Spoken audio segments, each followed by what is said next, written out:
Assalamualaikum warahmatullahi wabarakatuh. Alhamdulillahi rabbil alamin. Allahumma salli wa sallim ala sayyidina Muhammadin miftahi babi rahmatillah adada ma fi ilmillah, salatan wa salaman daimain mutalazimain bidawai mulkillah wa ala alihi wa sahbihi wa man walah, amma ba'du. Yang sama-sama kami muliakan para sesepuh, para orang tua, wabil khusus Ami Ikram Ammari wal Habib Alwi Albar, dan guru kita Al-Habib Muhammad Bagir bin Syekh Abi Bakar bin Salim mata'anallahu ta'ala bituli hayatih wa umrihim, Al-Habib Hussein bin Syekh Abu Bakar dari Dewan Masjid ya, DMI, dan juga Al-Habib Fauzi As-Sakaf, Ustadz Ahmad Hanafi, wa seluruh hadirin hadirat komunitas Fala Jawa 2 dan seluruh pengurus Masjid Yayasan Masjid Al-Amin Fala Jawa 2 dan warga hadirin, bapak-bapak, ibu-ibu yang insyaallah dirahmati Allah Subhanahu wa taala. Nabi menyatakan kita sebagai sesama muslim kajasadin wahid, seperti satu tubuh. Artinya jika ada saudara kita walaupun ada di barat, kita adanya di timur, mereka yang di barat tersakiti, kita harus merasakan kesedihan yang sama. Agama Islam bukan hanya berbicara sholat 5 waktu, bukan hanya berbicara zakat, bukan hanya berbicara haji umroh, bukan hanya berbicara pidato, mengajar, tapi pengamalan ilmu itu yang menjadi hal yang paling utama. Nah, setiap ucapan kita ini nanti dihisab oleh Allah Subhanahu wa taala satu persatu. Jadi ilmu yang manfaat itu menumbuhkan rasa takut, khasyah. Dari rasa takut ini menumbuhkan ikhlas lillahi subhanahu wa ta'ala. Kita harus fokus. Tujuan kita satu adalah ingin mencari ridhonya Allah Subhanahu wa ta'ala. Anta maksudi wa ridhoka matlubi. Kau tujuanku, ridhomu yang dicari. Oleh sebab itu, paling minimalnya kita mendoakan saudara-saudara kita ya, yang mungkin mengalami kesusahan di Pulau Rempang ya, di Batam. Paling minimal kita sebagai sesama muslim mendoakan mereka. Dan yang kita doakan, kita tidak tahu masalah sebenarnya di sana seperti apa. Ya, jadi saya gak berani menghukumi, tapi secara global saja deh. Kita harus mendoakan yang zolim maupun yang dizolimi. Nabi katakan seperti itu, unsur akhaka zoliman au mazluma. Tolonglah saudaramu yang berlaku zolim ataupun yang dizolimi. Karena yang menzolimi juga kasihan, nanti mengalami satu konstitusi hukum di sisi Allah Ta'ala di yaumil qiyamah, yang mereka juga akan dihisab oleh Allah, akan dipertanggungjawabkan. Maka sebagai seorang muslim juga, kata Nabi, tolong juga kepada orang yang zalim. Bagaimana cara menolongnya? Tahzuzuhu minaz-zulmi fa inna dzalika nasruh. Kau cegah dia dari perbuatan zalim, itu adalah pertolongan untuknya. Kemudian kita harus melihat bahwa masing-masing punya kemampuan yang berbeda. Ada yang dengan konstitusi, dengan hukum, dia bisa merubah keadaan. Bagi mereka wajib, khususnya para pejabat, para umarok, para hukama, para salatin. Nah, mereka itu diberikan oleh Allah kekuasaan, mampu merubah keadaan dengan jabatan mereka. Itu yang Nabi maksud dalam hadis riwayat Muslim yang lahir tahun 204 Hijriah, wafat 261 Hijriah, dalam sahihnya, man ra'a minkum munkara falyughayyirhu biyadihi fa in lam yastati' fa bilisanihi fa in lam yastati' fa biqalbihi wa dzalika ad'aful iman. Di situ Nabi katakan, siapa di antara kalian yang melihat kemungkaran, hendaklah dia merubah. Kalimatnya merubah keadaan itu dari tidak baik menjadi baik. Biyadih, dengan tangannya. Ini perumpamaan. Tangan artinya kemampuan lewat kekuasaan.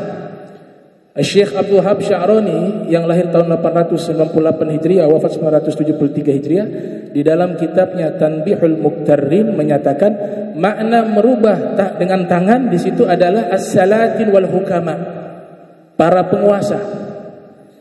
Tapi kalau tidak mampu juga, kita tidak diberikan jabatan, tidak punya kemampuan untuk merubah keadaan dengan hukum, dengan konstitusi. Tapi level kedua, kata Nabi, dengan lidah. Lidah ini kata Syekh Abdul Wahab Sya'rani yaitu al-ulama wa du'at, yaitu para ulama hanya mampu lewat pidato menyampaikan, tapi gak bisa merubah keadaan kecuali mereka masuk ke dalam ranah yang disebut dengan apa? Revolusi, thawrah. Tentu dengan cara yang benar dan baik. Makna revolusi ini bukan artinya peperangan, tapi merubah dari struktur pemerintahan. Orang-orang baik banyak masuk dan mereka mampu merubah itu. Yang ketiga yaitu merubah dengan apa? Hati. Mereka tidak punya kekuasaan, tidak dengan lisan, tapi dengan hati. Itu kata beliau para sufi. Sekali mereka doa, kalau Allah ijabah, keadaan bisa berubah. Satu doa mereka yang tulus untuk umat Nabi Muhammad sallallahu alaihi wasallam bisa merubah seluruh keadaan umat mulai dari timur sampai di barat. Jangan jadi yang terakhir. Tidak ada pengingkaran dalam hati. Biasa-biasa saja. Wa dzalika ad'aful iman. Itulah iman yang paling rendah. Sebagian ulama mengatakan fa di situ litartib, urutan. Tapi ada yang mengatakan bahwa kata wa'ad'aful iman di situ adalah maknanya as-sukut. Dia diam dari menegakkan amar ma'ruf nahi mungkar. Maka ad'aful iman itu paling rendahnya iman. Kami akhirnya mengkaji lagi buku sejarah Melayu ya. Kita ini berbahasa satu di Indonesia menggunakan bahasa Melayu menjadi bahasa resmi, bahasa Indonesia. Bahkan kitab tafsir dan terjemahan Al-Quran pertama yang diterjemahkan dari bahasa Arab ke bahasa Indonesia, yang pertama itu menggunakan bahasa Melayu, karya Syekh Abdurrauf Singkil, berjudul Bughyatul Mustafid. Itu berbahasa Melayu. Apalagi kami baca sejarah itu, Pulau Rembang itu di Batam itu adalah pulau yang menjadi benteng pelindung jangan sampai penjajah masuk ke wilayah tersebut. Disebar oleh raja, nama rajanya Sulaiman Badrul Alam Syah I.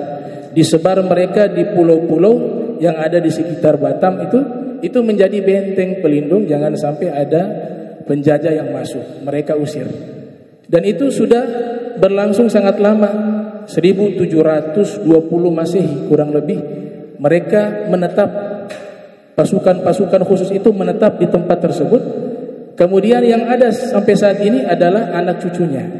Sebelumnya ada suku darat, suku laut, suku Melayu kemudian masuk ke tempat tersebut, dan kurang lebih ada 7.500 populasi yang menghuni pulau tersebut dan luasnya 16.000 hektar lebih. Nah itu Pulau Rembang. Jadi kita wajib minimal mendoakan mereka, mendoakan saudara-saudara kita, mudah-mudahan Allah Ta'ala angkat masalah mereka. Kemudian kita juga minta jangan sampai terjadi anarkis dan kekerasan ya, apalagi sama-sama kebanyakan muslim di situ ya. Yang Melayu muslim, yang polisi juga kebanyakan muslim ya. Maka Nabi perintahkan kita harus tolong dua-duanya, yang zalim maupun yang mazlumah. Kita tidak tahu yang zalim siapa, yang mazlum. Kita serahkan kepada Allah Subhanahu wa taala. Mudah-mudahan Allah angkat semua masalah. Kemudian saya mungkin membahas sedikit saja tema yang diangkat. Ya, temanya itu tidak salah, mendidik generasi milenial. Ajib, ini siapa yang buat temanya? Hah? Generasi milenial di dalam meneladani akhlak Nabi Muhammad sallallahu alaihi wasallam. Ini luar biasa nih. Temanya luar biasa. Jadi milenial ini sebenarnya artinya 1000, kalau bahasa Arab namanya jil alfiyah. Bukan Alfiyah ibn Malik, bukan. Karena ada kitab Alfiyah ibn Malik, kitab Nahwu. Jadi tarbiyah jil alfiyah biktidai al-akhlaqi al-muhammadiyah alaihi salatu wassalam.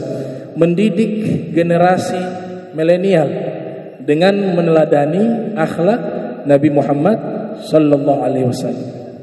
Jadi yang namanya milenial ya, akhirnya saya juga baca buku-buku milenial juga akhirnya. Itu yang namanya milenial ternyata orang-orang yang lahir pada tahun 1981 sampai 1996 Masehi.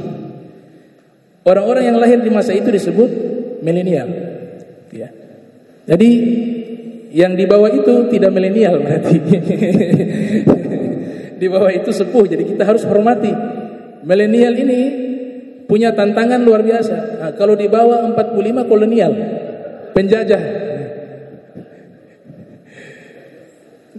Jadi waktu tersebut itu waktu-waktu di mana ada revolusi digital, ya kita ketahui ada revolusi teknologi, ada revolusi ilmu pengetahuan, ada revolusi industri. Itu masa-masa canggih, masa milenial ini. Ya, sehingga disebut sebagai ats-tsawru as-sinaiyah, ats-tsawru al-ilmiyah, ats-tsawru digitaliyah, ats-tsawru wasail tawasul al-ijtimaiyah. Ya, revolusi media sosial. Ini yang paling tertinggi nih, ats-tsawrah al-i'lamiyah. Satu sisi ada kebaikan, tapi di sisi lain ada keburukan, tergantung siapa yang menggunakan. Agama Islam tidak pernah melarang untuk umat Islam itu memiliki peradaban yang baik. Kemajuan dari sainsnya, dari ilmunya, dari pendidikannya, teknologinya tidak pernah dilarang.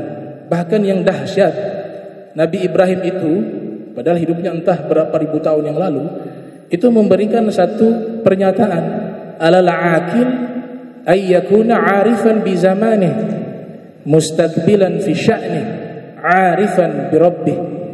Selayaknya orang yang berakal, dia harus mengetahui zamannya. Teknologi yang ada itu adalah perkembangan zaman. Dia harus mengetahui itu dan harus melaksanakan tugas-tugasnya. Tapi ingat, 'arifan bi rabbih. Tapi jangan pernah lupa dengan penciptanya Allah Subhanahu wa taala. Itu poin terpenting. Teknologi boleh kita miliki, boleh kita pelajari, boleh kita manfaatkan, tapi 'arifan bi rabbih jangan ditinggal. Ya, terikat dengan Allah taala, pengenalan kepada Allah Subhanahu wa taala. Bahkan Sayyidina Ali bin Abi Thalib mengatakan, "Allimu abna'akum la tu'allimu abna'akum ala adatikum fa innahum makhluqun li zamanin ghaira zamanikum."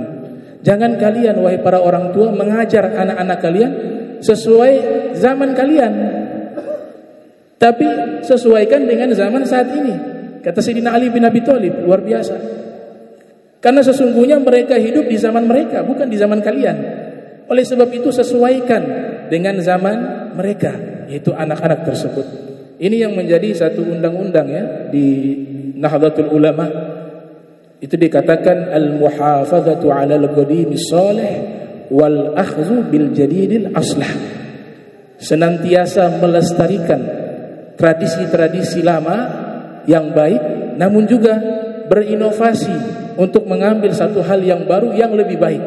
Itu luar biasa ya, rumusan dari Nahdlatul Ulama menjadi satu undang-undang di dalam organisasi Nahdlatul Ulama. Kemudian kita lihat bagaimana Rasul sallallahu alaihi wasallam itu berbicara tentang nilai. Tadi Sayyidina Ali berbicara tentang metodologi. Kalau metode kita sesuaikan dengan zaman. Ya, makin canggih teknologi yang ada, makin manfaat untuk dakwah kita gunakan. Kalau manhaj boleh kita gunakan dengan berbagai cara, selama tidak bertentangan dengan hukum Islam syariat. Profesor Dr. Said Muhammad bin Ali Al-Maliki bahkan menulis kitab namanya Manhajus Salaf fi Fahmin Nusus, metode para salaf di dalam memahami nas. Tapi kalau nilai yang terbaik bukan zaman sekarang. Beda. Kalau tadi manhaj at-tarbiyah, metodologi pendidikan, pengajaran kebaikan, itu sepanjang zaman sesuaikan dengan zaman metodenya. Tapi kalau nilai terbaik bukan di zaman kita. Nilai terbaik di zaman Nabi Muhammad. Itu disebut qimah at-tarbiyah. Makanya sahabat itu pernah bertanya kepada Rasulullah SAW. Ini hadis kami temukan dalam riwayat At-Tabrani, lahir 260 Hijriah, wafat 360 Hijriah, di dalam kitab Al-Mu'jam Al-Kabir. Jadi Nabi mengatakan, innaha satakunu fitnah. Sesungguhnya akan datang zaman muncul fitnah, kata Rasul. Sahabat mengatakan, faqalu fa kaifa lana ya Rasulullah wa kaifa nasna'u. Wahai Rasulullah, bagaimana cara kami mengantisipasi fitnah tersebut? Dan bagaimana cara kami menyikapi jika fitnah itu terjadi di zaman kami? Maka Nabi mengatakan, tarji'una ila amrikum al-awwal. Caranya kalian merujuk kembali ke perkara kalian yang paling awal, yaitu di zaman Nabi Muhammad sallallahu alaihi wasallam. Ini yang dimaksud nilainya. Kalau nilai yang terbaik di zaman Nabi Muhammad, karena ada sang maha guru Sayyidul Wujud Al-Mustafa Muhammad sallallahu alaihi wa alihi wasallam. Dan ini sesuai dengan hadis bahwa masa terbaik adalah masa Nabi Muhammad. Hadis riwayat Ibnu Rajab Al-Hambali yang lahir 736 Hijriah, wafat 795 Hijriah, dalam kitab Jami'ul Ulum wal Hikam. Nabi mengatakan, khairul quruni qarni, thumma alladhina yalunahum, thumma alladhina yalunahum. Masa terbaik adalah masaku. Kemudian setelahnya, kemudian setelahnya. As-Suyuti mengatakan kurang lebih 300 tahun, karena kata qarn di situ 1 abad. Maka 300 tahun. Di sini yang Nabi sampaikan adalah apa? Nilai terbaik adalah yang ada di zaman Nabi sallallahu alaihi wasallam. Makanya sunnah itu bukan menghadirkan zaman Nabi di zaman kita, tidak. Tapi kita menghadirkan nilai-nilai kebaikan yang ada di zaman Nabi Muhammad, kita hadirkan di zaman kita. Itu maknanya sunnah. Karena sebagian golongan salah paham. Ya, jadi zaman Nabi mau dibawa di zaman kita. Jadi kita disuruh hidup di zaman Nabi Muhammad yang 1000 tahun lebih yang lalu. Tidak, sunnah itu nilai-nilai kebaikan itu kita bawa di zaman kita. Caranya kita sesuaikan dengan zaman. Itulah yang dimaksud al-Islam yasluh fi kulli zamanin wa makan. Islam itu selalu update sepanjang zaman dan di setiap tempat. Ini makna tarbiyah. Jadi kita mendidik generasi milenial dengan mengikuti akhlak Nabi Muhammad sallallahu alaihi wasallam. Ada tafsiran dari guru kami, Ustadz Minanur Rahman Kiai Haji Maimun Zubair, Allah yarham. Beliau punya kitab tafsir Kalla Saya'lamun, dikumpulkan oleh salah satu murid, kemudian dijadikan kitab tafsir. Ada tafsiran luar biasa. Beliau katakan begini, dan mengutip juga ini tafsirannya Profesor Dr. Sa'id Ramdan Al-Buti, Allah yarham. Jadi umat Islam ini hidup di 7 peradaban. Al-Jilul Islam. Ya, dia berjalan melewati 7 peradaban setiap generasi Islam. Generasi pertama, dan mengutip ayat luar biasa. Ini tafsirannya Mbah Maimun Zubair, surat Al-Fath ayat 29. Peradaban pertama disebut peradaban Muhammadun. Peradaban yang ada di zaman Nabi Muhammad sallallahu alaihi wasallam. Di situ beliau katakan ini peradaban terbaik. Bukan peradaban fisik. Kalau fisik yang terbaik zaman sekarang lebih canggih, tapi peradaban terbaik Nabi Muhammad, peradaban zahir wal batin wal ruh. Peradaban zahir, batin dan ruh. Dan masa terbaik, waktu terbaik, keadaan terbaik, tempat terbaik, itu semua ada di zaman Nabi Muhammad SAW bersama Nabi Muhammad SAW. Namanya Muhammadun. Dalam ayat Muhammad Rasulullah. Itu peradaban pertama. Peradaban kedua, walladzina ma'ahu, yaitu masa peradaban di masa al-khulafa'ur rasyidun. Walladzina ma'ahu. Itu yang kedua. Siapa mereka? Ya Sayyidina Abu Bakar, di masa Sayyidina Abu Bakar memimpin 2 tahun. Kemudian di masa Sayyidina Umar bin Khattab memimpin 10 tahun. Di masa Sayyidina Utsman memimpin 14 tahun. Di masa Sayyidina Ali memimpin 3 tahun 6 bulan. 6 bulannya disempurnakan oleh Imam Hasan. Dan ini genap 30 tahun sesuai hadis Nabi, al-khilafatu ba'di 30 aman. Khilafah setelahku 30 tahun, kata Nabi Muhammad sallallahu alaihi wasallam. Ini masa-masa emas karena al-jam'u bainal khilafati zahira wal batina. Kalau kita simak ceramahnya Habib Umar ketika berkunjung di pondok pesantren Gus Dur, apa namanya? Tebu Ireng. Itu Habib Umar bahas luar biasa. Khilafah itu ada 2. Ada khilafah zahir, ada khilafah batin. Khilafah zahir akan musnah selesai dengan waktu. Presiden ada masa periode. Periode ke-1, ke-2 di Indonesia, ke-3 sudah gak ada, selesai. Tidak dikenang kebaikannya sepanjang zaman. Tapi kalau khilafah batina, dia akan berlangsung sampai mendekati hari kiamat. Seperti apa? Khilafahnya Nabi Muhammad. Sudah 1000 tahun masih ada. Kenapa? Karena khilafahnya bukan zahir saja, tapi batin. Khilafahnya Imam Bukhari. Imam Bukhari lahir 194 Hijriah, wafat 256 Hijriah. Tapi sampai sekarang manfaatnya masih ada karena dia menjalankan khilafah batinah. Imam Muslim 204 Hijriah, wafat 261 Hijriah. Imam Tirmidzi 209 Hijriah, lahir wafat 279 Hijriah. Imam Nasa'i lahir 215 Hijriah, wafat 303 Hijriah. Ibnu Majah lahir 209 Hijriah, wafat 273 Hijriah. Al-Imam Ibnu Hajar Asqalani 773 Hijriah, lahir wafat 452 Hijriah. Juga imam-imam lainnya itu ribuan tahun, tapi manfaatnya masih ada karena menghimpun khilafah zahirah dan khilafah batinah. Batiniyah ini manfaatnya lebih besar. Ternyata pernyataan ini bukan pernyataan yang diada-adakan. Pernyataan ini ada di dalam beberapa kitab tafsir seperti Ruhul Ma'ani karya Imam Alusi Al-Baghdadi. Di situ membahas bahwa al-khulafa'ur rasyidun, Sayyidina Abu Bakar, Sayyidina Umar, Sayyidina Utsman di zaman itu memimpin khilafah zahirah dan khilafah batinah. Al-Imam Ali memimpin 3 khilafah, khilafah zahirah, khilafah batinah, dan khilafatul arwah dalam masalah melantik dan memecat para wali. Itu dikatakan oleh Alusi. Jadi yang melantik seseorang menjadi wali di umat Nabi Muhammad, itu Nabi Muhammad sudah serahkan kepada Sayyidina Ali bin Abi Thalib. Dia melantik mereka menjadi wali, juga bisa memecat mereka menjadi wali. Itu khilafah zahirah wal batinah wal arwah. Kemudian masa berikut asyidda'u 'alal kufar. Peradaban keempat di masa Daulah Umayyah, asyidda'u 'alal kufar, sangat keras kepada orang kafir. Itu masa-masa ekspansi perluasan wilayah. Banyak sekali terjadi peperangan di situ. Kemudian peradaban kelima ruhama'u bainahum, yaitu saling berkasih sayang di antara mereka, yaitu Daulah Abbasiyah. Karena Daulah Abbasiyah, dinasti Abbasiyah dibangun karena ada hubungan kekerabatan, yaitu mereka dari Bani Abbas. Kemudian yang keenam, kata beliau, peradaban yang keenam di situ tarahum ruk'an sujada yabtaguna fadlan minallahi wa ridwana.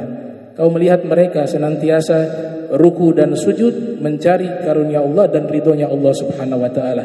Kata beliau, ini peradaban di masa al-asfiya wal ulama wal mufakkirun.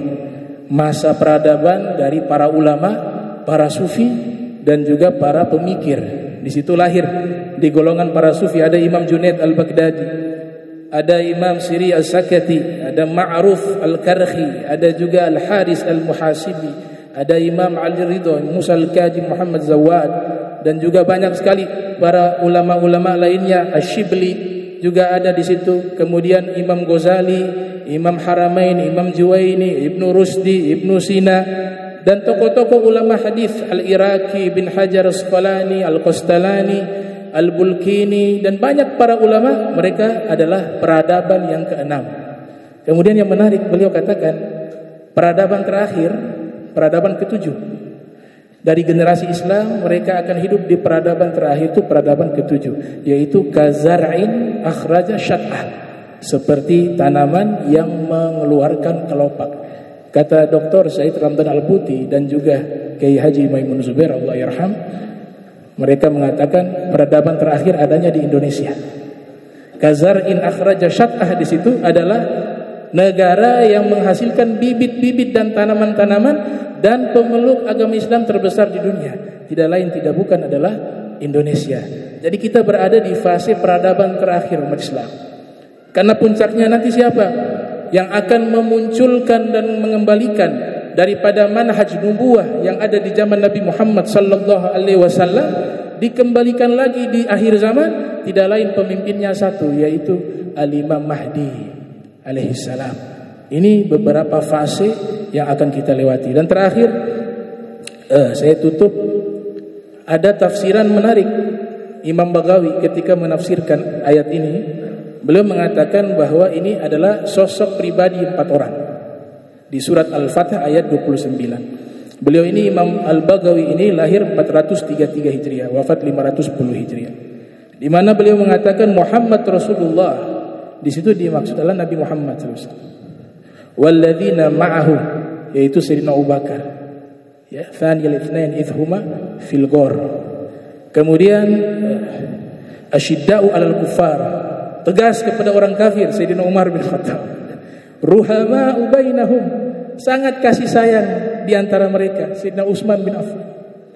Yang terakhir, tarahum ruk'an sujjada yabtaguna fadlan minallahi wa ridwana simahum fi wujuhihim min athari sujud dzalika mathaluhum fit Taurat wa mathaluhum fil Injil. Yang terakhir, kalian melihat mereka selalu ruku, banyak sujud dan ikhlas dalam seluruh amalnya, dan nampak di wajahnya bekas-bekas sujud adalah Imam Ali bin Abi Thalib. Nah, mudah-mudahan kita berada di saf mereka. Amin. Dapat syafaat mereka, dikumpulkan bersama mereka, dibersihkan hati kita, diikhlaskan niat kita untuk Allah wa Rasul Muhammad sallallahu alaihi wasallam. Walafu minkum, wassalamualaikum warahmatullahi wabarakatuh.